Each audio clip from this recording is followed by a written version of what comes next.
Hello, and this is Khymera, and today I will be going over the 39 new scrolls added to the test server in their current form as seen on Scrolls Guide. Um, we don't know when these scrolls will be released or if these are in their final form, but it gives us an idea of what they'll look like when they come out. So to begin with, we have Refined Strategy, which is a 2-cost order spell. Move target structure to an unoccupied tile on your board. Its countdown is decreased by 1.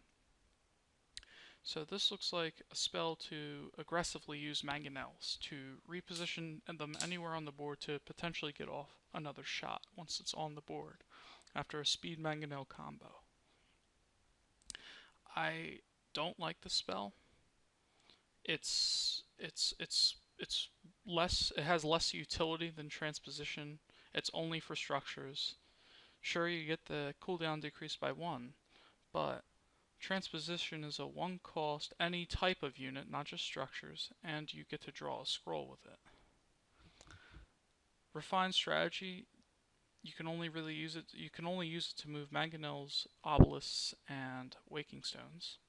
Currently, there's another order structure being added in this patch, but this card I would not use. It's at least in mono order, it's too confined to just mangonels. So next we're going to go to Supercharged. Supercharged is a 2-cost energy enchantment. At the beginning of each of your turns, enchanted unit makes a ranged attack dealing 1 damage.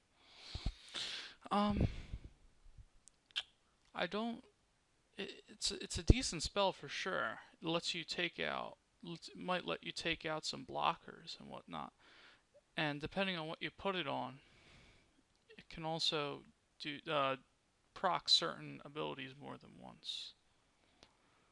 However, like Blast Strike, I'm pretty sure this will proc Blast Strike. I'm not sure how this is gonna be. I would edge on the side of it's going to be in the middle of the road. You can use it or you don't have to use it, but if I had to pick, I generally wouldn't use it unless I had some idea of what I wanted to put it on or what type of combos I could do with it. But I'm not sure. I'm withholding judgment on this one. So the next one we have is Bloodline Taint, which is a 4-cost decay scroll.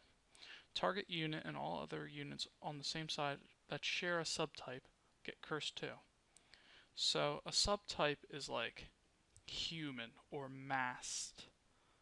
I'm actually not sure if human is a subtype, but because knight may be a subtype, for example, like general is a knight, but devour is a masked. So if it's I'm going to assume that is a subtype, not human. Human's not a subtype. Human's a main type, but. So gets cursed too. So I don't like this spell too much. It's first off, it's going to be awful against. It actually might not be too bad against energy, because you have automaton as a subtype. But just giving everything cursed too. I mean, unless you're running infectious blight and your opponent has filled the board with a bunch of similar same subtype creatures. It's very situational and not too good, especially for 4-cost. I don't like this spell, this scroll. Next we have Tempo Theft, which is a 3-cost order spell. And 2 target units switch cooldown values. Definitely some really interesting plays can be had with this one. I'm not sure if I'd run it because I have Blessing of Haste and Speed to directly reduce cooldowns. But you can do things, say, switch your 3 cooldown general that you just put on the field with a 1 cooldown Great Wolf. Or or if you're running Decay and you want to have some order in it, switch your 5 cooldown Harvester with a 0 cooldown Husk, you know. There's some options to this, and it's definitely going to see some play. It might not be in mono order that it sees the play, but it'll definitely see some. There are definitely combos here for this scroll. Okay, the next card we have is Vigor Extraction, which is a 2-cost order spell. and target unit's cooldown is increased by 2. If cooldown is then 4 or more, increase decay by 1. Okay, so the developers of Scrolls already stated that decay will not have any memorial scrolls to go with the faction. So this is going to be the way of the resource order to generate decay, just like decay has tethered recruit to generate order with a decay scroll. So it's just order's non-memorial mechanic to generate decay. That's honestly a lot more interesting than memorials. Oh, and notice how it says, before we go down there, notice how it says target unit. That means you can put it on an opponent's unit, you don't have to put it on yours. You might want to if you need that decay, but you can do some, it's a little bit of a nasty card there. Untainted. 2-cost growth, which is an enchantment. Enchanted unit cannot be targeted by spells or abilities. Now this is a really, really interesting card or scroll. There's no cards in scrolls. I mean, you can pair it with Stagheart. You can put it on something that's really important, but it's only spells or abilities. So things like that deal direct damage aren't going to care about this. It's interesting. It definitely has some utility in a growth deck, where growth are characteristically weak to spells and abilities, and enchantments on the opponent's seed, but that doesn't really take care of that. But it definitely has you can definitely do something with it. It might see play, it may not. The Watcher, a 2-cost decay structure. 5 health, 0 attack, and no cooldown. For each unit adjacent to Watcher that is destroyed by anything other than melee combat, so ranged attack, spells, enchantments, Watcher deals 3 damage to a random opponent idol. It's not bad. It's very situational, but it's not bad. It's pretty good against energy, actually, because energy has not that many ways to deal with Energy doesn't have many ways to destroy things with melee combat, so you can almost guarantee procs of it with against energy. I'm not sure if I would run this, but it's not a bad scroll. Definitely, it's almost like it's very Metal Wonder-esque, but Metal Wonder's a lot better if you had to compare the two. So we'll go down. We'll go to the Ilmir Tribesman, which is a 2-cost decay, 3 attack, 3 cooldown, 4 health. Now 3/4 is very, very good for 2 cost. The 3 cooldown kind of hurts it a lot, but those stats make it actually a very attractive, in all honesty, especially to decay with whose low curve cards at this point aren't very good, in all honesty. All of their 1-cost cards are very bad. The Husk, the Rat, and the Shambler.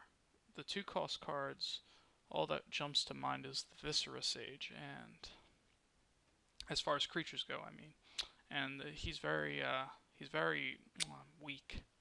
This guy can pack a little bit of damage away for 2-cost decay, so you get a lot of stats for this, but you're paying for his cooldown, and he's also vanilla. So I think in certain decks he'll fit in, and in certain decks you won't need him. But he definitely can be played.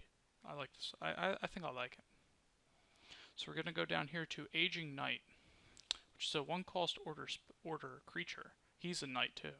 Remember how I was talking about subtypes earlier with that other scroll, Bloodline Taint. So he's an Aging Knight.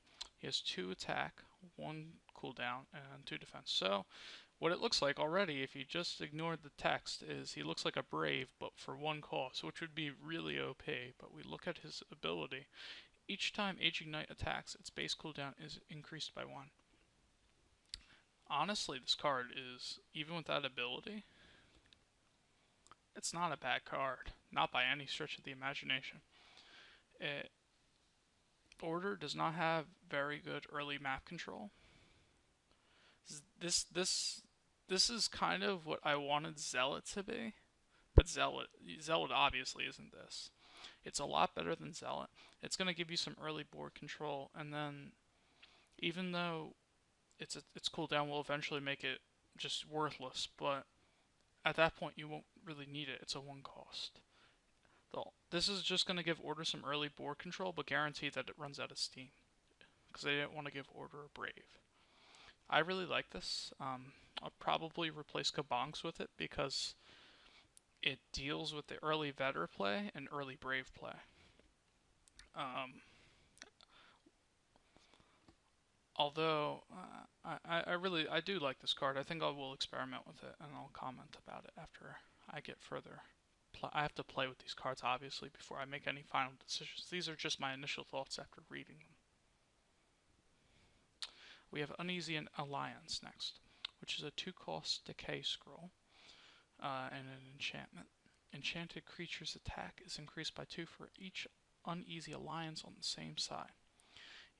When an enchanted unit is destroyed, all units on the same side that are enchanted with Uneasy Alliance are destroyed.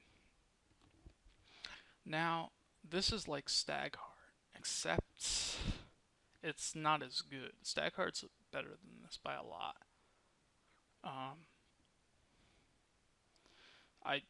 I don't like it personally. It's you essentially attach all of the, you essentially then start running, you're making one card dependent on another based on that ability. So what you could do if you want to run this, honestly, it seems like if I were to run this, I wouldn't put it on my own creatures. I would put it on the opponent's creatures. And then I would combo it with, say, Damning Curse and get 2 free kills for 1. But that's a lot of cards. That's 3 cards for 2. Because I'm assuming I'm using 2 Uneasy Alliances and a Damning Curse for 2 creatures. It's good, but you could use it on your own creatures. But again, it's very risky, and I don't like it. There are better cards you can play. Next up, we have Mystic Altar, which is a 3-cost order structure, which is a totem. And it has 0 attack, 2 cooldown, and 3 defense, 3 health. When cooldown is 0, you may increase cooldown of target creature you control by 2. Draw a scroll. Anything with a card draw mechanic is generally very good. And this is only 2 cooldown, so you could proc this ability every other turn and get a lot of scrolls going. And Order generally won't care about that cooldown, to be honest. Well, especially in the late. I'm kind of talking about late game Order. Late game Order, this cooldown is almost negligible because once you start getting your speeds and generals in your hand, you can you can increase cooldown of whatever you want and then just reset it with general. I think it's going to be a good scroll. I think it has potential.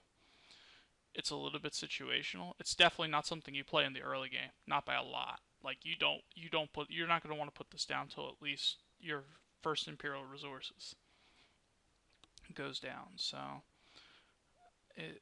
it's kind of up in the air whether I will run this or not, or whether I would actually add it in. But it's usable, and I definitely want to try it out. So next up we have Appurtenance. Okay, there we go. I couldn't talk for a second. It's a 2-growth enchantment. Enchanted unit gets 1 health for each beast you control. So obviously they're going to try to make beast decks a thing. Right now I wouldn't. Beast deck I don't really think is viable. So I wouldn't necessarily say to use this card. I would wait till there's some more beasts to use to actually play with this card. So next up we have Caller's Bane, which is a 2-cost order enchantment. When enchanted unit deals combat damage to an idol, other idols on the same side are dealt 1 damage. It's a very strong card in all honesty, because, well, at least for if you're rushing your opponent's idols. So I would maybe run this in tempo order. In fact, I probably would. Actually, when this comes out, I probably would run this in my low curve order deck. Just because it helps you get the idles down faster, which is what you need. I also see this being an option in Go Joes.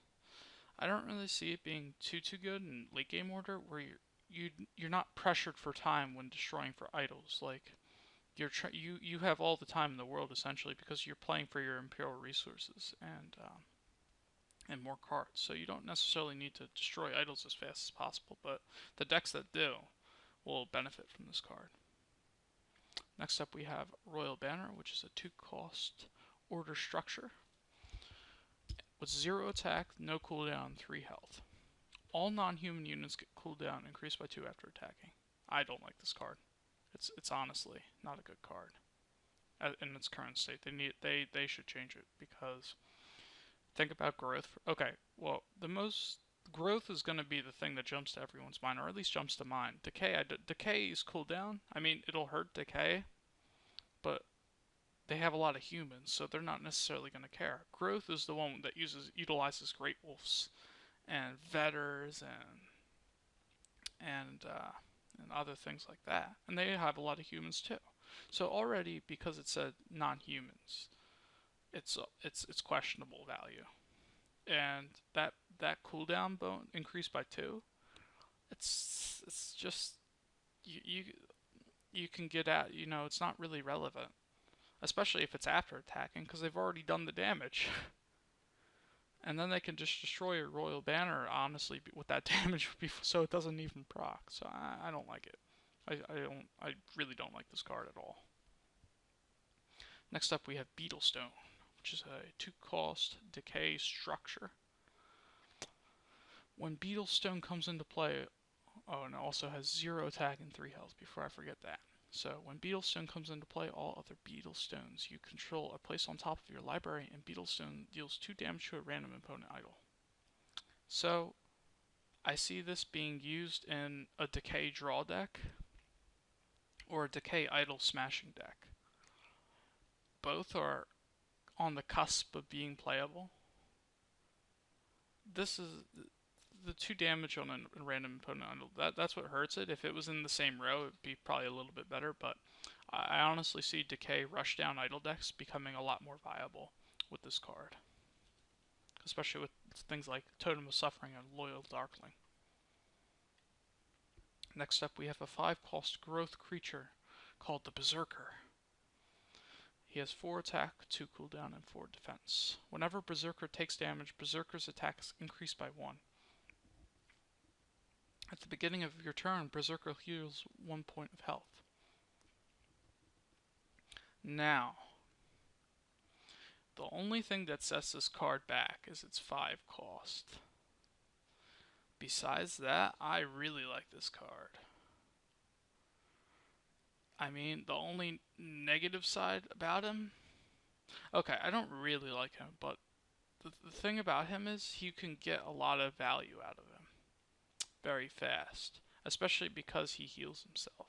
So I think he'll be playable. I think some people will play him and some won't, but I think he'll definitely have a place in certain decks, or certain people that might value this aggressive card. But 5 cost puts him into a competitive category with Great Wolf and Kinvoke Veteran. So potentially we'll see him in used competitively, but right now I don't really want to comment because I'm not sure, in all honesty. Next card we have is Iron Bile, a 4-cost decay scroll that is a spell. All units gain Curse 1 and gain +1 attack until the end of their next turn. So it's interesting. It's not a bad card. All units, so your opponent's getting them too, just so you know.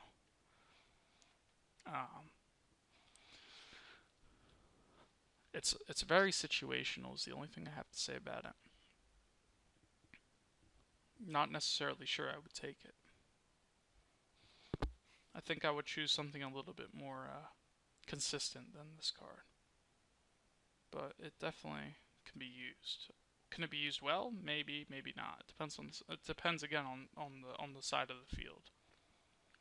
It's going to be a good. It can be a good deciding factor for like tied board control, but it's again that's how often does that happen?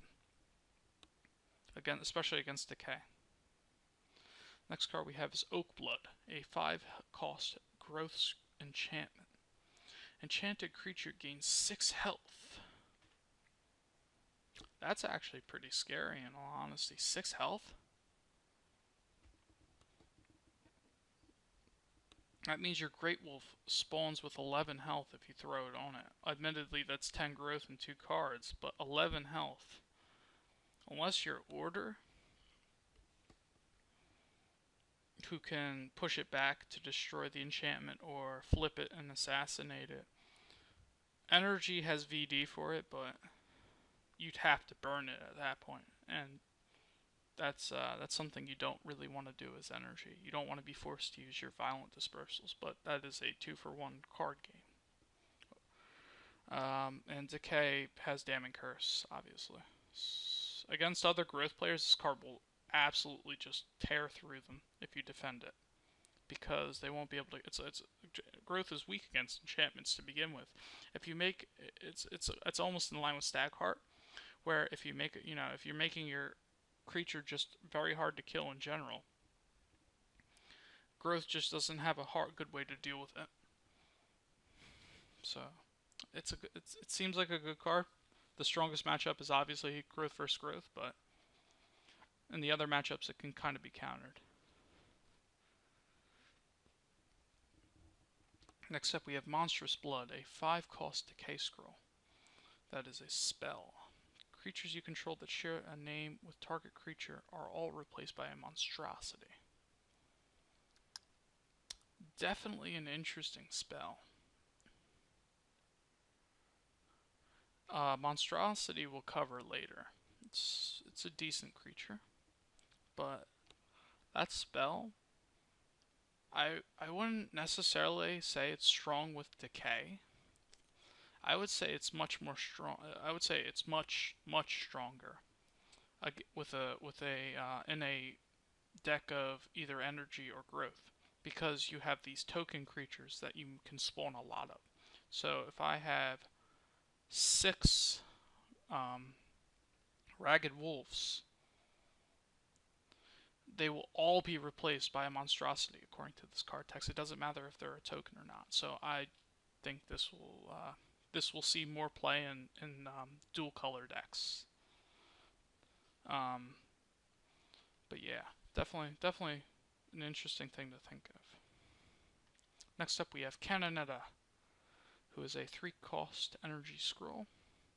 It's a creature that does 2 attack, 2 cooldown, and 3 health, with the abilities of piercing and ranged attack. Now piercing, I learned from reading that it is going to be when your creature attacks, so when she attacks with her 2 damage, the first thing that you hit gets hit with the 2 damage, and then the next thing behind it, whether it's an idol, another creature, or whatever is behind that first thing you hit, takes half of your damage. So she'll do 2 damage up front, and then the next thing behind it takes 1 damage. It's questionable for 3 cost. I think I would personally only run it if I was running damage enhancing abilities such as Desperation or Focus. Besides that, I would leave this card in my library. It definitely, I think, would benefit heavily. It would benefit heavily from damage increase, but without it, it's very much overpriced for its value. So next up we have Wings Captain, a 4-cost order scroll that is a creature with 3 attack, 2 cooldown, and 4 health.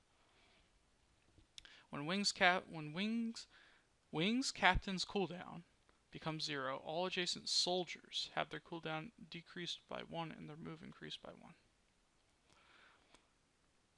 Now, I have to look up what is considered a soldier for order. I'm not necessarily sure. Actually, you know what? We're gonna do that now. I'll do it later. But I forget what's exactly considered a soldier. It might just be the wings. I actually do think it's just the wings. I think the other ones are just, humans and knights. So, but I'll be able to reference that later, and you guys should too while watching this video. Assuming it's just for wings, I would say it's decent. It's not great, but it's decent. You'd have to make it worthwhile. You'd have to run all the wings in your deck. So the wing soldier and the wing shield, 3 copies of each. If you're not, then I probably wouldn't run it.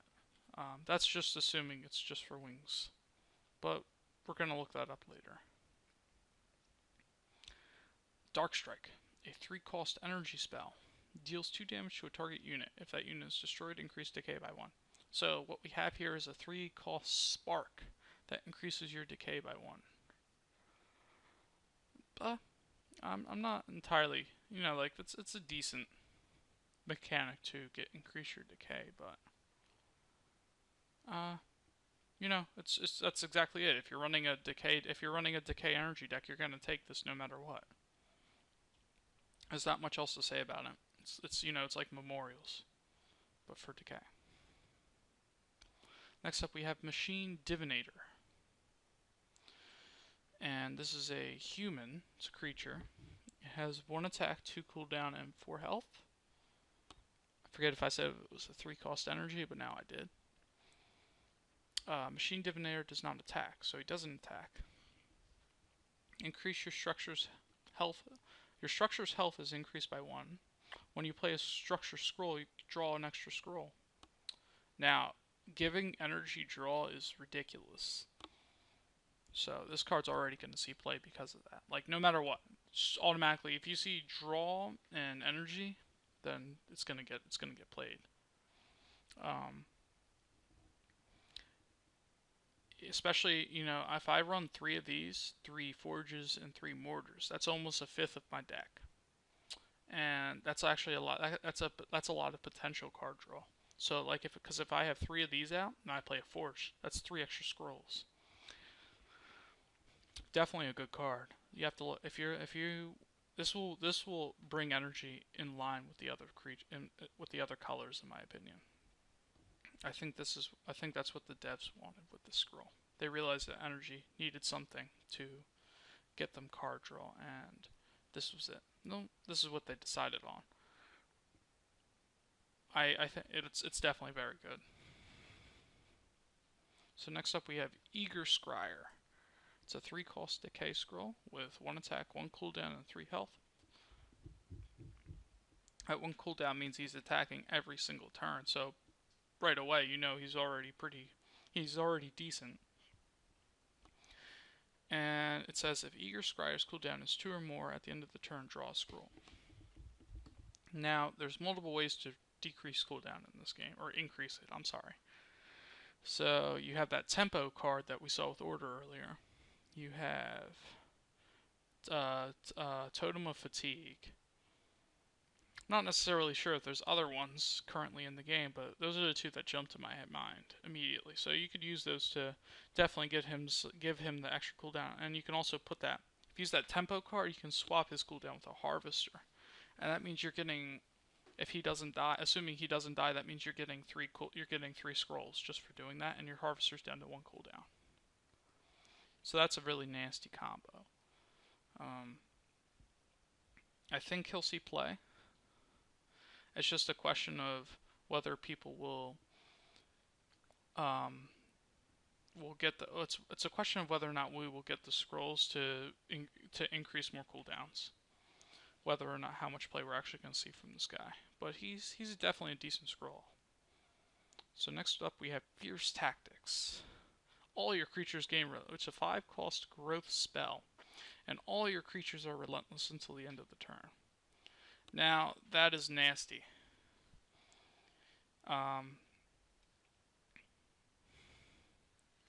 It's It's really nasty, especially, I mean, you can't really combo it with a God Hand, but you can combo it with a Rally at a certain point. The 5 cost kind of makes it hard to play. In all honesty, that's not a really good spot to be in, because that means you can't really combo. You can combo it with Rally, but you're almost never going to combo it with God Hand. You're almost never on 13 growth. Um, it, it's that 5 cost again makes it questionable. I don't know if it's going to be played or not. Honestly, I don't think it will be, because the only good combo I can see with it is Fierce Tactics plus Crimson Bowl. But that's very situational, because you don't know how many of your creatures are actually coming off cooldown that turn. So I don't think we're going to see a lot of play from this scroll. It's just too expensive. Next up we have Erode, which is a 1-cost growth spell. Target structure on your side is dealt 2 damage, increased decay by 1. So here is Growth's method of getting decay. The structure sucks. That honestly is awful, because Growth has one viable structure to play. It has which is Druid Burial Ground. It has Eternal Statue too, but that's an awful card. And yeah, I mean, Druid Burial Ground's the only thing you can really run with this to make this card work. But luckily, Decay has Return to Nature, which is probably the easiest mechanic for them to gain an additional resource. In that case, it's Growth. So I guess it's to balance out that Return to Nature.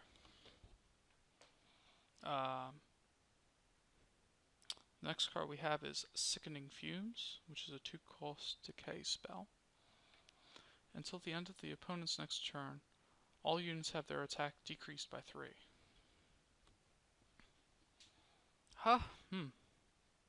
Well, the thing about scrolls is you never want to be forced into defensive plays. And this card is just like, please don't murder me for a turn. But if you're playing this, then you're probably going to get murdered. If it's not next turn, you're probably going to get murdered the turn after. It's not that it isn't playable, it's just very defensive, and that's not a good thing. You don't want to play defensively in scrolls. It's a good way to lose the game. So I don't really like it, but it has the potential to be played. Next card up is Fungify. It's a 2-cost decay enchantment. Target creature gets 5 health, and its base cooldown is increased by 1. It's an interesting scroll. That base cooldown increased by 1 is nasty though. Because what that means is it's not a one-time. If your base cooldown is 2, which it is for a lot of decay creatures, that means it'll have base cooldown 3. So every time you attack, you'll go back to 3. For 5 health, I mean, it's 2 cost. So you could put it on, say, a Harvester, or you could run it even in a dual color deck and put it on something nasty like a Spearman. But I don't really see it being good in mono decay. Maybe in a dual color deck as the example I just mentioned, but not in mono. Next up we have Machinated, which is a 2-cost energy enchantment. Enchanted creature gets base cooldown increased by 1 and attack increased by 5. Well, that's nasty.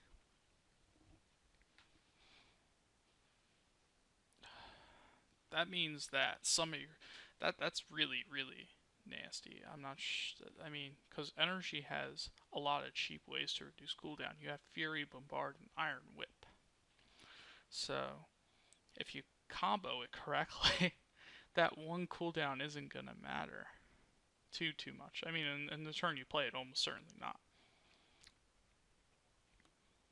5 damage is ridiculous. I think this card will get a lot of play, actually. Because think about it.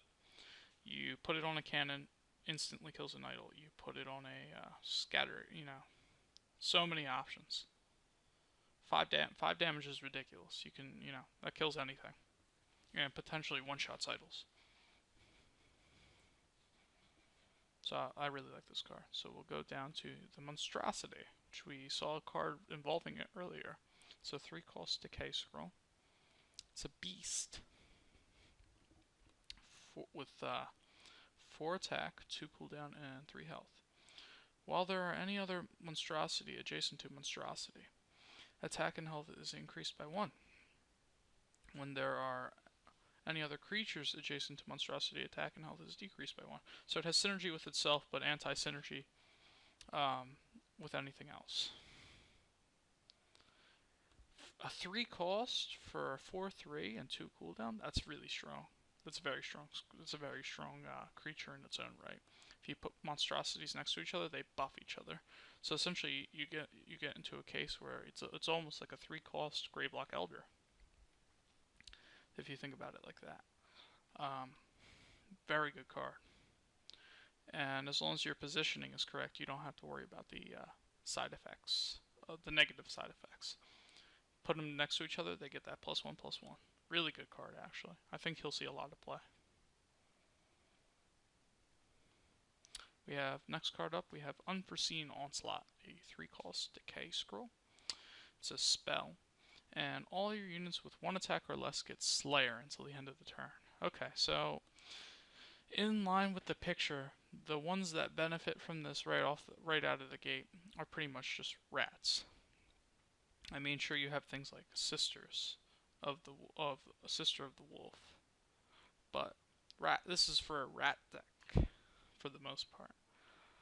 Slayer means that if you deal damage to something, you instantly kill it.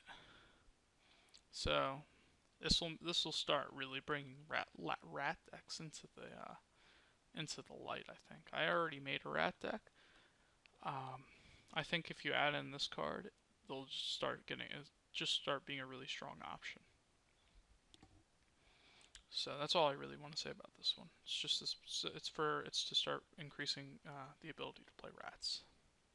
Next up we have an owl, which is a 1-cost growth, 1 attack, 2 cooldown, 1 health. Vanilla, nothing special about it. I would not run this. Especially, it doesn't do anything for you. You can play a Vetter, which is straight up better than this card. I mean, we'll see later that there's a synergistic card with this one called Sister of the Owl, but it's just not that good. I wouldn't run it. It doesn't help me. It doesn't improve your deck in any single way, especially when you have just a straight upgrade with Vetter. So next up we have Pest Assimilator, which is a 6-cost decay creature with 1 attack, 3 cooldown, and 4 health. Ranged attack. And then that's, it means just shoot so it doesn't take spiky damage. When Pest Assimilator deals damage to a creature, the damaged creature and adjacent creatures get Curse 1 and are poisoned for 3 rounds. That means they're taking 2 damage every single turn for 3 rounds. I'm assuming the Curse 1 and the poison are both for 3 rounds, not just the poison. So that means every time he attacks, he deals 6 damage to a creature and all adjacent creatures. That's actually really good, and it's obviously has to be balanced with that 3 cooldown. Oh, and he also deals that his Ultra 1 damage to that creature hit too. But if you can protect him, or if you run it with order, or you have access to cooldown cards, I think he'd be really strong option. Otherwise, I don't think I would run him with Mono Decay. But yeah, he's definitely not a bad card. Then we have Ripper, which is a 1-cost decay with 2 attack, 2 health, and 2 cooldown. Now, I'll preface this by saying the 3 1-cost decay creatures are pretty bad right now. He's a little bit better than all 3, but still nothing special about him. Therefore, I don't think I would play him. He's just, it's just trying to get some. It's just a card for early board control, and decay doesn't necessarily need that. So, I don't really like it. And next up, we have Kinfolk Ranger, which is a 2 growth. It's a creature for 2 growth with 2 attack, 2 cooldown, and 3 health. And it's nothing special about it. it's not good.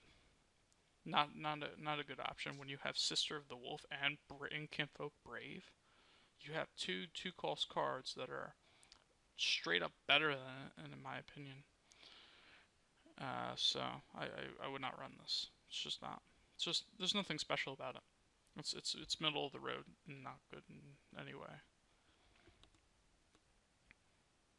And then we have now the Scout Automaton, which is a 3 energy creature with 1 attack, 2 cooldown, and 2 health. It has range attack, armor 1, so it negates damage from. It negates combat damage by 1 anytime it's hit, but that doesn't really help it with 2 health.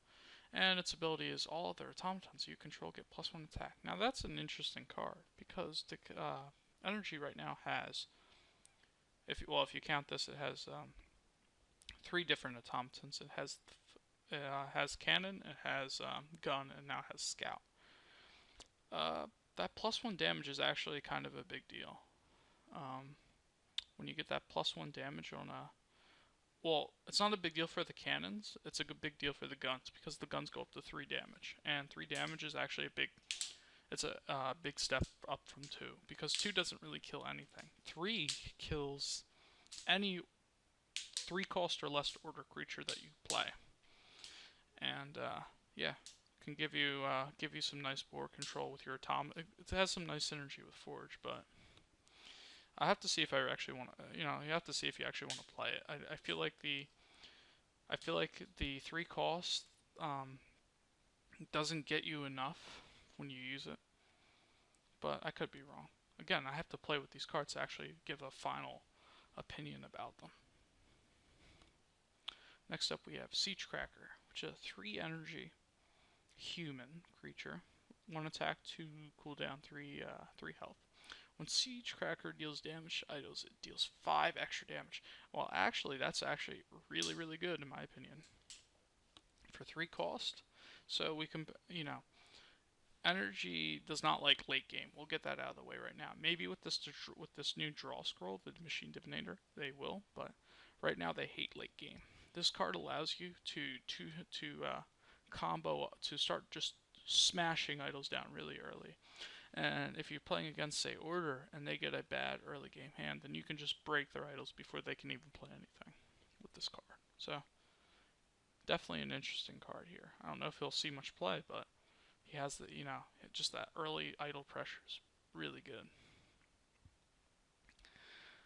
And then we have now Sister of the Owl, a 6 cost growth creature with 2 attack, 2 cooldown, and 4 health.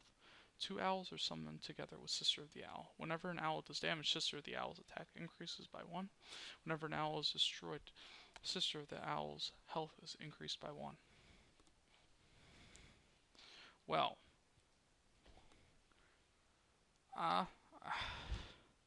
honestly, it doesn't seem that strong on paper.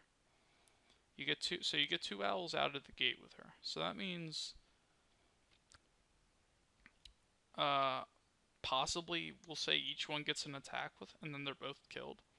So that is 4 attack and 6 health. So you get a general with nothing special. You get general stats with nothing special, and 2 cooldown instead of 3. Seems very, very neutral. Not good, not bad, but I don't think she would be used in a competitive deck. At least not how she is right now. I don't really think she's strong enough. So that's all I really want to say about her. And last one we have is State Machine, which is a 4 cost energy structure. When a creature comes into play on an opponent's side, State Machine deals 1 damage to that creature. When State Machine's cooldown reaches 0, State Machine is destroyed. Now, this card's actually, I hate it. It just doesn't, your opponent, well, A, your opponent can just wait it out, in my opinion. B, if they know what they're playing into it. Therefore, it's much easier to play around it. So that kind of goes into what I said to begin with, but still, it's just, I mean, if you play 3 of them at once, it'd be pretty funny, but your opponent would just be like, okay, you play 3 of these, now I'm just going to wait for them to kill themselves, and I'm not going to play anything, especially if they're Order. The Order will sit back all day to get a card advantage against you while you play these things. So, I don't really like it. Charge Coil is a much better option if you want that type of board control. But that's the new cards that are currently coming to Scrolls. Hope you enjoyed this commentary, and hopefully I will produce some more videos.